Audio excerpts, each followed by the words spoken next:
Hello everyone, start करते हैं आज के रैपिड रिवीजन सेशन को। और आज के सेशन का टॉपिक होगा हमारा SA 260 एंड 299। दोनों बहुत इंपॉर्टेंट स्टैंडर्ड हैं और बहुत बहुत सिंपल स्टैंडर्ड हैं। तो स्टार्ट करते हैं SA 260 के साथ, that is communication with the TCWG। TCWG कौन से पर्सन्स हैं?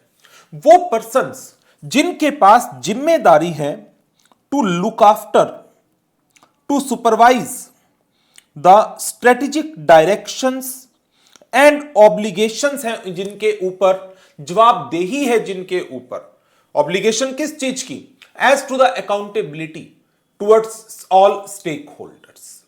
सो TCWG का मीनिंग क्या है? वो पर्सन्स जिनके ऊपर रिस्पॉन्सिबिलिटी है किस चीज की? To oversee the strategic directions. क्या हमारी ऑर्गेनाइजेशन एंटिटी स्ट्रेटेजिकली डायरेक्ट हो रही है? What is the meaning of strategically direction? एक डायरेक्शन प्रोवाइड करना ऑर्गेनाइजेशन को, ऑर्गेनाइजेशन के अंदर काम करने वाले पर्संस को, ऑर्गेनाइजेशन के प्रोसेसेस को। किस लिए? towards achieving the objectives of the organization। तो क्या ऑर्गेनाइजेशन स्ट्रेटेजिकली काम कर रही है अपने ऑब्जेक्टिव्स को अचीव करने के लिए? उसकी पॉलिसीज को बनाना, उनकी इंप्लीमेंटेशन को लुक आफ्टर करना, वो इंप्लीमेंटेशन कराना मैनेजमेंट का काम है। लेकिन क्या मैनेजमेंट अपनी एग्जीक्यूटिव रिस्पॉन्सिबिलिटी को एप्रोप्रिएटली फुलफिल कर पा रही है या नहीं कर पा रही? इस चीज को लुक आफ्टर करने का काम किसका होगा? गवर्निंग बॉडी का, जिसको हम शॉर्ट फॉर्म में TCWG, दैट इज दो चार्ज्ड विद गवर्नेंस का नाम भी दे देते हैं। और इन्हीं के ऊपर जिम्मेदारी आ जाती है जवाबदेही की कि ऑर्गेनाइजेशन में कल को कोई भी चीज गलत होती है, कोई मिस एप्रोप्रिएशन है फंड्स की, फ्रॉड, फाइनेंशियल रिपोर्टिंग की, तो सबसे पहले आपको पकड़ा जाएगा TCWG, because you have the obligations as to the accountability. जब हम बात करते हैं वर्ड मैनेजमेंट की, तो मैनेजमेंट में वो पर्सन्स आ जाते हैं जिनके पास एग्जीक्यूटिव रिस्पॉन्सिबिलिटी है for conduct of entity operation. जो एंटिटी की बिजनेस ऑपरेशनल एक्टिविटीज हैं, उनकी डे टू डे फंक्शनिंग को रेगुलेट करने की एक्टिविटी मैनेजमेंट के हाथ में होती है। सबसे पहले तो ये स्टैंडर्ड हमें बताता है कौन से पर्सन TCWG में आएंगे, कौन से पर्सन मैनेजमेंट में आएंगे। बट जरूरी नहीं है that each and every organisation में हम मैनेजमेंट को एंड TCWG को अलग अलग कर सकें। छोटी ऑर्गेनाइजेशंस हैं, वहां पर जो पर्सन मैनेजरियल रोल में है वही गवर्निंग रोल भी प्ले करता है, जो गवर्निंग रोल में है वही मैनेजरियल रोल भी प्ले करता है। सो it is the duty of the auditor while ensuring compliance with this essay to determine कौन से पर्सन गवर्निंग रोल के अंदर आते हैं। So it is the auditor responsibility to determine the appropriate persons जिसको उसे कम्युनिकेशन करनी है। एंड इसके साथ साथ जब उसने डिटरमिन कर लिया कि एप्रोप्रिएट पर्सन इस ऑर्गेनाइजेशन के अंदर ये पर्सन्स हैं जिनको गवर्नेंस का काम दिया गया है, गवर्नेंस का काम दिया गया है, जिनके ऊपर ड्यूटी है किस चीज की? To oversee the strategic direction and जिनकी जवाबदेही है, ऑब्लिगेशन है अकाउंटेबिलिटी की। वंस इट इज डिटरमिन कि ये पर्सन गवर्निंग रोल में है, ये पर्सन ऑडिट कमेटी के मेंबर्स हैं, ये बोर्ड ऑफ डायरेक्टर्स के मेंबर हैं, जनरली BOD या audit committee, supervisory board, nomination remuneration committee, risk management committee, ये जो कमेटीज होती हैं बोर्ड ऑफ डायरेक्टर्स की, ये गवर्निंग रोल के अंदर आती हैं। Now once it is determine कि दिस इज द पर्सन जिसे मुझे कम्युनिकेट करना है, तो अब ऑडिटर की क्या ड्यूटी आ जाती है? क्या मुझे एंटायर गवर्निंग बॉडी को इंटीमेट करने की या कम्युनिकेट करने की जरूरत है यदि मैंने एक पर्टिकुलर मैटर को एक सब ग्रुप को कम्युनिकेट किया हुआ है?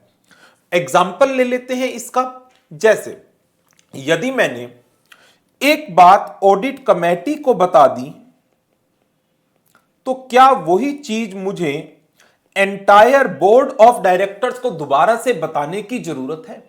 It is the discretion professional judgement of the auditor to decide whether a matter that has already been communicating to whom, to the subgroup, क्या उसी चीज को पूरी ग्रुप को, पूरी गवर्निंग बॉडी को बताने की जरूरत है क्या? It is the discretion of the, it is the judgement of the auditor. यदि if all of the persons in the governing body are involved in managing the entity, the matter has been communicated with persons with managerial responsibility, auditor has to decide क्या इस matter को उन्हीं same persons को उनके governing role में दोबारा बताने की जरूरत है? Generally no.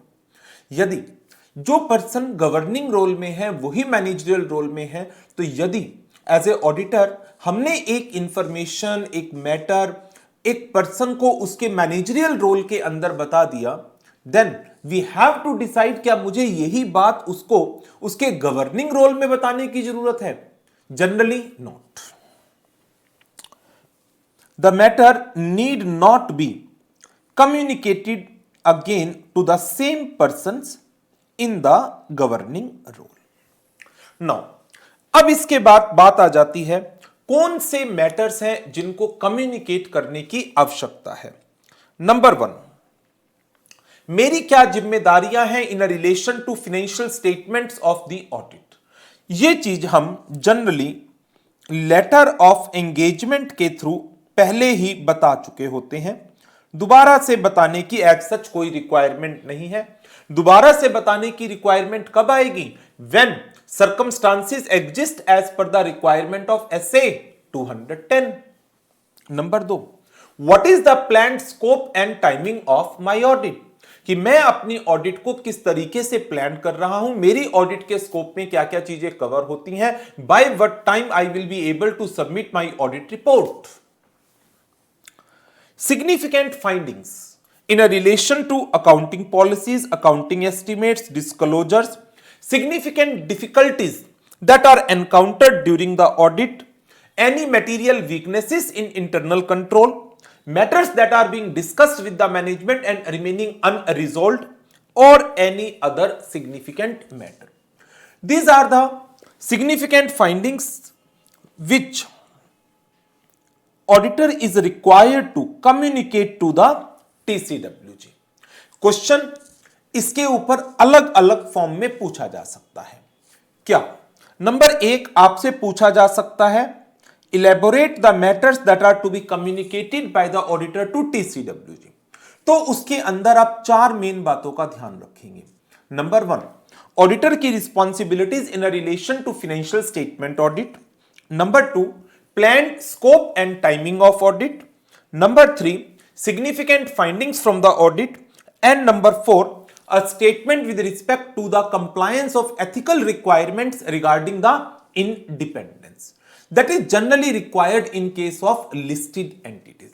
That throughout the audit हमने इंडिपेंडेंस का कंप्लायंस किया है, और यदि कहीं पर कोई थ्रेट्स हमारे सामने आए थे, that appropriate safeguards are being used so as to take care of these threats. तो एक तो क्वेश्चन आ गया आपकी ओवरऑल कम्युनिकेशन किन चीजों पर आ गई। तो अब 4 वर्ड्स याद रखने हैं। नंबर 1, पहला आ जाएगा आपका auditors responsibility with respect to financial statements, audit of financial statement. Number 2, planned scope and timing of audit.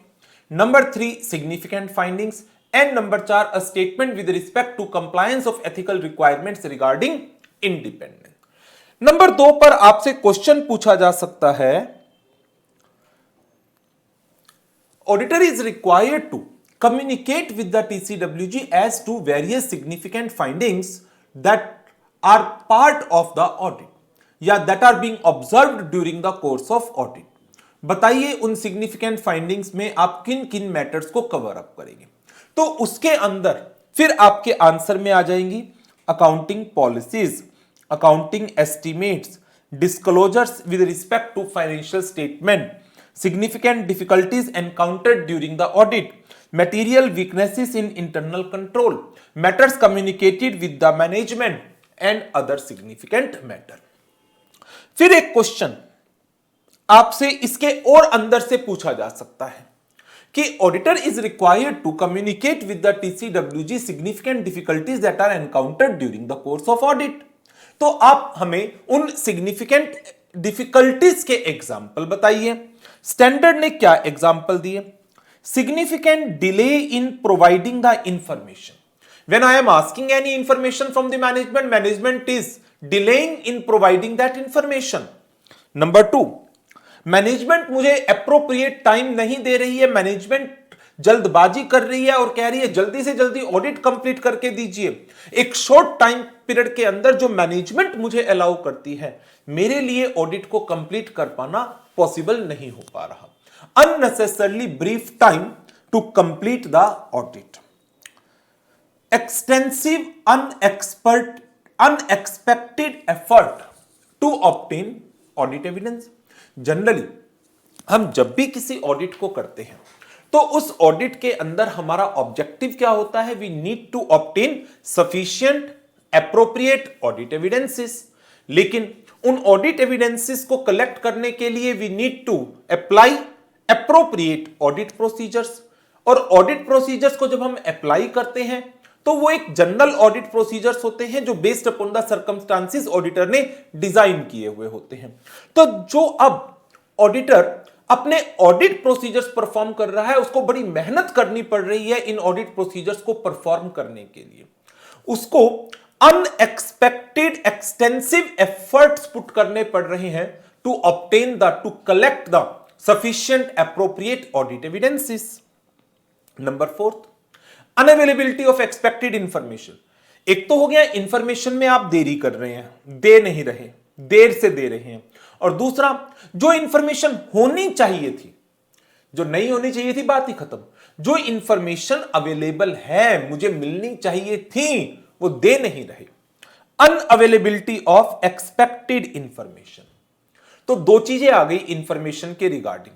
एक तो आप मुझे इंफॉर्मेशन देरी से दे रहे हो, और जो इंफॉर्मेशन देनी चाहिए थी वो आप मुझे दे नहीं रहे। आप मेरे स्कोप के ऊपर लिमिटेशंस इंपोज कर रहे हो, रेस्ट्रिक्शंस लगा रहे हो। रेस्ट्रिक्शंस इंपोज्ड बाय मैनेजमेंट या मेरी ऑडिट के स्कोप के ऊपर आप लिमिटेशंस लगा रहे हैं। जैसे एसए 720 हम कुछ अदर इंफॉर्मेशंस के ऊपर काम करना चाह रहे थे, but management is saying other information आपकी ऑडिट एरिया का पार्ट नहीं है। मैं लॉ एंड रेगुलेशन की कंप्लायंस के लिए ऑडिट एविडेंस कलेक्ट करना चाह रहा था। Management is saying you are the auditor of financial statements, law and regulations की कंप्लायंस को एंश्योर करना आपका काम नहीं है। मैं प्रायर पीरियड की फाइनेंशियल स्टेटमेंट की ऑडिट रिपोर्ट देखना चाहता हूं। Management is saying you are not concerned with the prior period financial statements. तो आप मेरे काम के ऊपर लिमिटेशंस लगा रहे हैं। प्रायर पीरियड की फाइनेंशियल स्टेटमेंट्स को देखना, उसकी ऑडिट रिपोर्ट को देखना मेरे एसए 510 के अंदर आता है। लॉ एंड रेगुलेशन की कंप्लायंस के इंश्योर करने के लिए मुझे कुछ प्रोसीजर्स परफॉर्म करने होते हैं as per the requirement of SA 250। Other informations के रेफरेंस में मेरी कुछ जिम्मेदारियां हैं as per the requirement of S A 720। तो आप जो स्कोप लिमिटेशंस लगा रहे हैं मेरे ऊपर, वो जस्टिफाइड नहीं है। टीसीडब्ल्यूजी को बताओगे जाकर। तो देखो, अब इस स्टैंडर्ड का जो सबसे मेन पार्ट था वो यही था, what are the matters that are to be communicated to the TCWG. तो इसको आपको तीन तरह से पढ़ना है। एक तो हो सकता है आपसे पूरा कॉम्प्रिहेंसिव क्वेश्चन पूछ ले, दूसरा आपसे हो सकता है सिग्निफिकेंट फाइंडिंग्स के ऊपर क्वेश्चन पूछे, तीसरा हो सकता है आपसे सिग्निफिकेंट डिफिकल्टीज के ऊपर क्वेश्चन पूछे। तो तीन एंगल से आपको इसको याद करना है। याद तो एक ही कर लोगे तो तीनों उसमें कवर है, बट एग्जाम के अंदर क्वेश्चन की रिक्वायरमेंट क्या है उसको आपने जरूर आइडेंटिफाई करके चलना है। नाउ आगे बढ़ते हैं। अब जो ऑडिटर का कम्युनिकेशन प्रोसेस है टीसीडब्ल्यूजी के साथ, वो किस फॉर्म में रहना चाहिए? दैट माइट बी ओरल और written based upon the information. that might be detailed or summarized based upon the information nature, based upon the urgency of matters to be communicated, that may be structured or unstructured. When oral communication is not adequate, then communication with the TCWG should be in writing. Communication should be on a timely basis.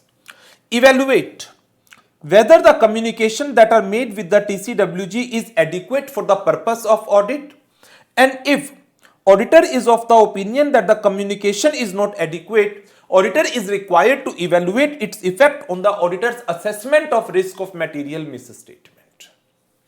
So this is about the communication process, that might be oral, written, that might be structured or unstructured, that might be detailed or summarized. If oral communication is not adequate, auditor should go for the written communication, and auditor is required to evaluate whether appropriate communication with the TCWG has been made or not, and if not, then evaluate its assessment on the risk of material misstatement.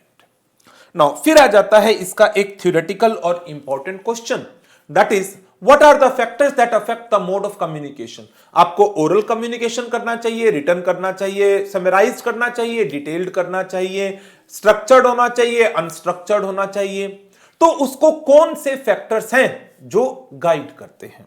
Number 1, जिस entity की आप audit कर रहे हैं उसका size, उसका operating structure, उसका control environment और उसका legal structure. That is a corporate entity, non corporate entity. Corporate है, कंपनी है, एलएलपी है, कंपनी है, प्राइवेट कंपनी है, पब्लिक कंपनी है। प्राइवेट कंपनी में 1 पर्सन कंपनी है, स्मॉल कंपनी है, स्टार्टअप है, क्या है?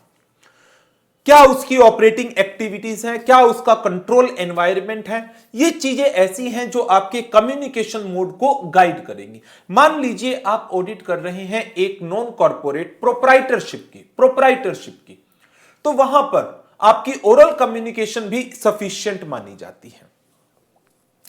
In the case of an audit of special purpose financial statement, ये क्या होती हैं? Those financial statement that are being prepared for some specific use of specific user. किसी स्पेसिफिक यूजर के स्पेशल पर्पस को अचीव करने के लिए, स्पेशल पर्पस को फुलफिल करने के लिए, based upon the requirement of specific users, जो फाइनेंशियल स्टेटमेंट्स बनाई जाती हैं उनको हम नाम देते हैं स्पेशल पर्पस फाइनेंशियल स्टेटमेंट। और इसको कैसे ऑडिट किया जाना है, क्या क्या पॉइंट्स कंसीडर किए जाने हैं ऐसी फाइनेंशियल स्टेटमेंट के रेफरेंस में, उसके लिए हम पढ़ेंगे आगे जाकर SA 800। पुराने सिलेबस में तो SA 800 नहीं है, जो अभी एग्जिस्टिंग सिलेबस चल रहा था, लेकिन जो अब नया सिलेबस प्रपोज था इंस्टीट्यूट का, जो आई थिंक May 24 से एप्लीकेबल होगा, उसमें SA 800 शायद से सिलेबस का पार्ट बनेगा। क्या ऑडिटर ने एंटिटी की जनरल पर्पस फाइनेंशियल स्टेटमेंट को भी ऑडिट किया है? तो यदि मैंने already general purpose financial statement को ऑडिट किया हुआ है, तो मैं जनरल पर्पस फाइनेंशियल स्टेटमेंट की ऑडिट के दौरान जो इंफॉर्मेशन, जो ऑब्जर्वेशन मेरे सामने आई थी, वही चीजें स्पेशल पर्पस फाइनेंशियल स्टेटमेंट की ऑडिट के दौरान भी आ रही हैं। तो जब मैंने TCWG को मैटर कोई ऑलरेडी कम्युनिकेट किया हुआ है while auditing the general purpose financial statement, तो क्या स्पेशल पर्पस फाइनेंशियल स्टेटमेंट के टाइम पर दोबारा कम्युनिकेट करने की रिक्वायरमेंट है? नो। दोबारा करना चाहो ओरल कर दो। रिक्वायरमेंट्स क्या है लॉ की? Sometimes law itself requires that communication with the TCWG should be in a written mode. If the law specifically requires that it should be in the written mode, we need to communicate in written form. TCWG की expectation क्या है? TCWG आपसे चाहती क्या है? TCWG कहती है आप हमें इमीडिएट बेसिस पर बताएं, फॉर्मल भेजने की जरूरत नहीं है, जल्दी बताओ, टाइमली एक्शन लेंगे। या मैनेजमेंट कहती है हम हमेशा अवेलेबल नहीं होते, आप रिटर्न में बना करके दे दा करो। तो TCWG के क्या एक्सपेक्ट करता है आपसे, उस चीज का ध्यान रखिए। TCWG के साथ आपकी मीटिंग्स की फ्रीक्वेंसी क्या है? टीसीडब्ल्यूजी के साथ आपके ऑनगोइंग कॉन्टैक्ट्स कितने हैं, टीसीडब्ल्यूजी की अवेलेबिलिटी क्या है आपके साथ, amount of ongoing contact and dialogue auditor has with the TCWG and significant changes in the membership of governing body. यदि गवर्निंग बॉडी में रिसेंट चेंज आए हैं significant, then it will be better आप written structured formal detailed form में communicate करिए। So ये था हमारा छोटा सा standard SA 260 about communication with the TCWG।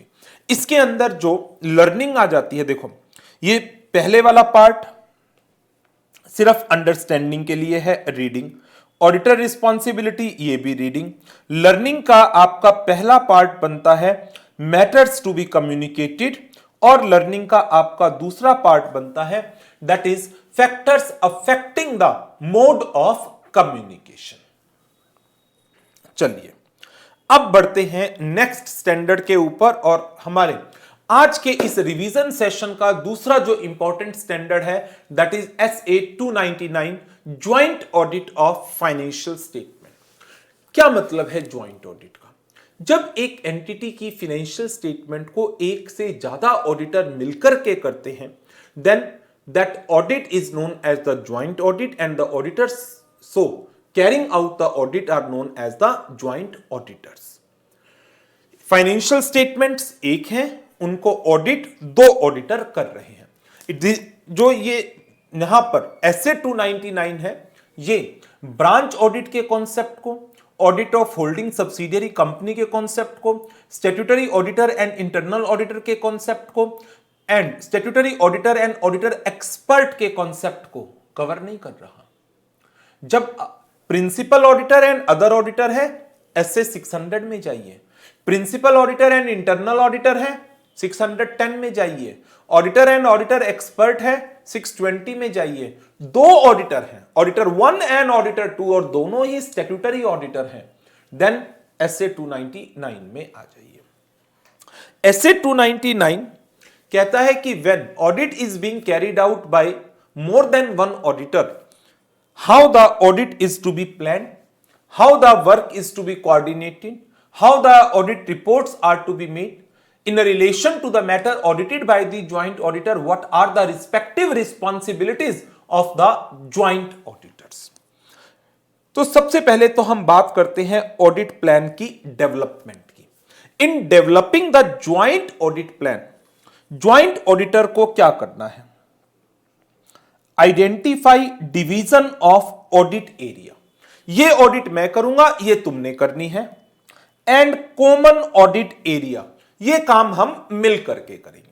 तो सबसे पहला काम आ गया identifying the division of audit area and the common audit area that define the scope of work of the respective joint auditor. Thereafter ascertain the reporting objectives of the engagement। What are our reporting objectives? क्या हमें financial statement के अलावा किसी और चीज की भी reporting करनी है? Yes, we are carrying out the audit of a company। Okay, हम कंपनी की ऑडिट कर रहे हैं, तो कंपनी लॉ के अंदर जो जो भी रिपोर्टिंग रिक्वायरमेंट्स हैं वो सारी अप्लाई होंगी। क्या इस कंपनी के ऊपर कारों की रिपोर्टिंग अप्लाई होती है? जी हां। क्या ये कंपनी एक लिस्टेड एंटिटी है? जी हां। तो जैसे जैसे उस एंटिटी की कॉम्प्लेक्सिटी बढ़ती चली जाएगी कि वो एंटिटी कारों के अंदर कवर होती है, वो एंटिटी एक लिस्टेड एंटिटी है जिसके ऊपर सेबी रेगुलेशंस के अंदर भी कुछ रिपोर्टिंग रिक्वायरमेंट्स आ जाती हैं, तो based upon that what are our reporting objective, और हम इन रिपोर्टिंग ऑब्जेक्टिव्स को अचीव करने के लिए हमें कितना टाइम लगेगा, to plan the timing of audit and nature of communications required.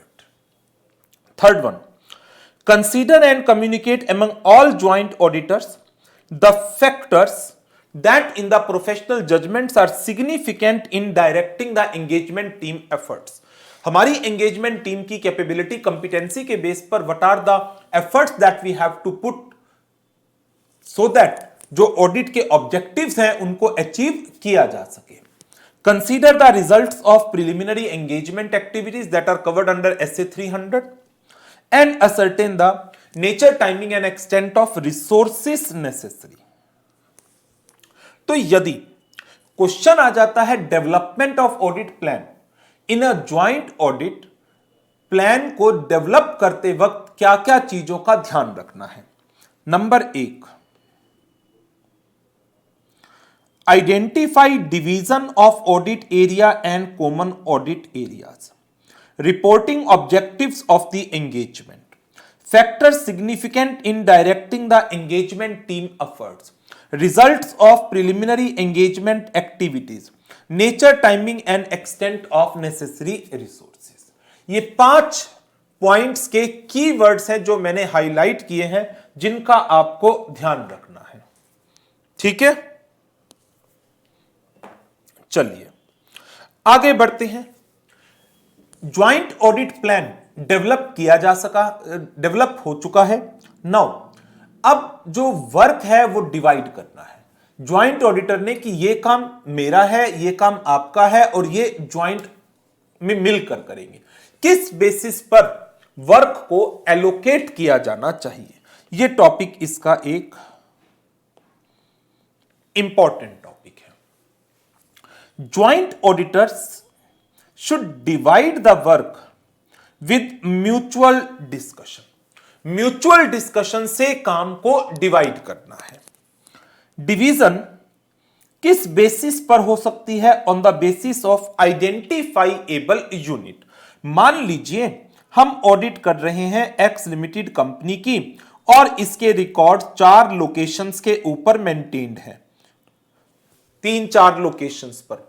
तो हम बेस्ड अपॉन दिस कि इस लोकेशन के रिकॉर्ड्स एक्स चेक कर लेगा, उस लोकेशन के रिकॉर्ड्स दूसरा ऑडिटर चेक कर लेगा, या पर्टिकुलर एरिया के बेसिस पर भी डिवाइड किया जा सकता है कि इस एरिया की वर्किंग मेरी, उस एरिया की वर्किंग आपकी।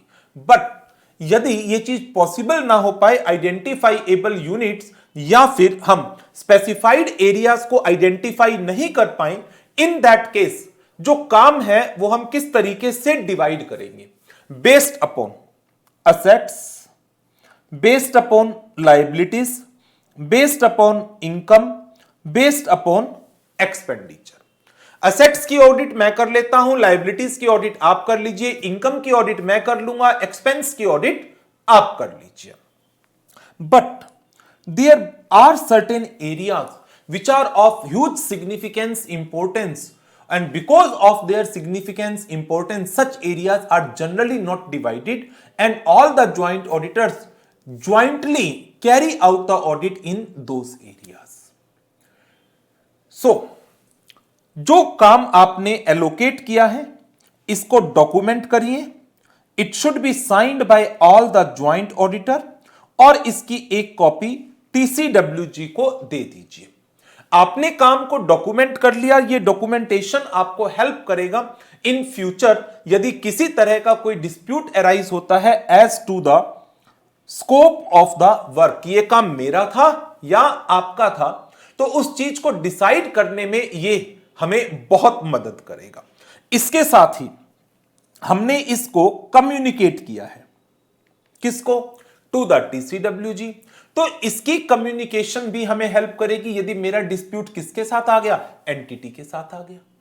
डॉक्यूमेंटेशन मैंने कर लिया कि जो काम मेरा डिवाइड हुआ मैंने उसको डॉक्यूमेंट कर लिया, तो डॉक्यूमेंटेशन मुझे हेल्प करेगा दूसरे ज्वाइंट ऑडिटर के साथ मेरे स्कोप का कोई झगड़ा होता है तो ये बताने में भाई साहब ये आपका काम था, मेरा नहीं था, या इस चीज को समझने में ये मेरा ही काम था, जो मैंने सोच लिया उसका था। और जो मैंने डॉक्यूमेंट किया है मैंने उसको कम्युनिकेट किया है, किसको? टू द एंटिटी, ताकि यदि मेरा आगे जाकर फ्यूचर में कोई डिस्प्यूट किसके साथ अराइज हो? एंटिटी के साथ। तो ये जो कम्युनिकेशन है ऑफ द वर्क एलोकेटेड जो मैंने डॉक्यूमेंट कर लिया था और TCWG को बता दिया था, इसके बेसिस पर मैं अपना व्यू पॉइंट एंटिटी के सामने रख सकता हूं so that dispute amicably resolve हो सके। अब इसके बाद आगे बात आ जाती है the most very very important topic, responsibility. जो वर्क डिवाइड कर लिया गया था, जो मेरा काम है मैं जिम्मेदार, जो आपका काम है आप जिम्मेदार, in respect of audit work that is divided among the joint auditor, each joint auditor shall be responsible only for the work allocated to him, including proper execution of the audit procedures. However, जो work divide नहीं हुआ उसके लिए हमारी जिम्मेदारियां क्या रहने वाली हैं? Jointly as well as severally. All joint auditors should be jointly and severally responsible for audit work which is not divided. एक. Number 2, decisions taken by all the joint auditor in respect of common audit areas concerning NTE of the audit procedure. common audit areas के nature, timing and extent of audit procedures के relation में जो decisions होंगे वो common ही लिए गए होंगे, क्योंकि वो कॉमन ऑडिट एरिया था तो जिम्मेदारी भी कॉमन रहनी है. Any matter that is of so much significance कि एक ज्वाइंट ऑडिटर ने दूसरे ज्वाइंट ऑडिटर को बताया कि ये चीज मुझे लग रही है गलत है, और जिसके ऊपर उन्होंने एग्री किया कि हां हम इसके ऊपर मिल करके काम करेंगे. एक सेकेंड. सो थर्ड पॉइंट है हमारा वो significant matters that brought to the notice of the joint auditor by any one of them and on which there is an agreement among the joint auditor. बाकी joint auditor भी agree कर रहे थे. जैसे in relation to any fraud that is being noticed by one of the joint auditor, और fraud significant था तो उसने उसको दूसरे auditor को भी बता दिया, और अब उस fraud की रिपोर्टिंग के रेफरेंस में सारे ऑडिटर की जिम्मेदारी बनती है, यदि सब ऑडिटर इस चीज पर एग्री हो गए थे कि यस ये जो फ्रॉड है इसकी रिपोर्टिंग रिक्वायर्ड है. To examine that financial statement of the entity comply with the requirements of relevant statutes for presentation and disclosure of financial statement as per the requirements of applicable financial reporting framework like accounting standard and schedule 3 की compliance, ensuring that audit reports complies with the requirements of applicable statutes, applicable auditing standard and other relevant pronouncements issued by ICAI. तो आपको ये 6.1 2 3 4 5 6 इनको तो बहुत अच्छी तरह से याद करना है. ऐसे 299 का द मोस्ट इंपॉर्टेंट पार्ट यही टॉपिक है. क्या क्या चीज? नंबर 1 वो एरिया जो डिवाइड नहीं हुआ. Number 2 decisions taken by all the joint auditor in common audit areas concerning the NTE of audit procedures. Matters that are brought to the notice of the joint auditor by any one of them and on which there exists an agreement among all the joint auditor. Examine that financial statement of the entity complies with the requirements of relevant statute. Presentation and disclosure of the financial statement as per the requirement of applicable financial reporting framework. Ensuring that audit reports complies with the requirements of applicable statutes, applicable standards on auditing and other relevant pronouncements of the ICAI. It shall be the responsibility of each joint auditor to determine the NTE of audit procedures to be applied in relation to areas of work allocated to the joint auditor. मुझे जो area मिला debtors की valuation का मिला, debtors के year and balances को confirm करने का मिला, तो इसका एनटीई की जिम्मेदारी भी मेरी बनती है. जिस एरिया को एग्जामिन किया जाना है, यदि वो एरिया ऑलरेडी डिवाइडेड है तो उस एरिया के ऊपर जो nature, timing, extent of procedures हैं, क्या वो एनटीई ही सही सेलेक्ट हुआ या नहीं हुआ, इसकी जिम्मेदारी भी उसी कंसर्न्ड ज्वाइंट ऑडिटर की बनती है. But in a relation to common audit areas, जो कॉमन ऑडिट एरियाज हैं उनके एनटीई की जिम्मेदारी ज्वाइंट है. It is the individual responsibility of each joint auditor to study and evaluate the prevailing system of internal control and assessment of risk relating to the work या relating to the area that has already been allocated. तो जिस area का काम आपके पास है उस area की risk assessment, उस एरिया के इंटरनल कंट्रोल की इवैल्यूएशन, उस एरिया की अंडरस्टैंडिंग डेफिनेटली आपकी ही जिम्मेदारी बनेगा ना। तो ये जो टॉपिक है बहुत बहुत इंपॉर्टेंट टॉपिक है, आपको अच्छी तरह से याद करना है इसमें से। Next, audit conclusion and reporting. दो छोटे छोटे एस्पेक्ट है, बड़े सिंपल हैं और अच्छी तरह से आपको पता भी होंगे। Number 1, reporting requirement. Joint auditors, they are required to issue common audit report, लेकिन sometimes it's happen that one of the joint auditor is not agree with the view of the other joint auditor। मेरी opinion कुछ और है, आपकी opinion कुछ और है। whether I am abide by the opinion of the majority or I can issue separate audit report। law clearly says, standard clearly says that separate audit report is to be issued। Any joint auditor is not bound by the views of the majority of the joint auditor। So, in case of any disagreement with regard to the opinion or any matter that is to be covered by the auditor report, joint auditor shall express their opinion in a separate audit report। Joint auditor is not bound by the views of the joint auditor regarding the opinion or the matters that is to be covered in the audit report।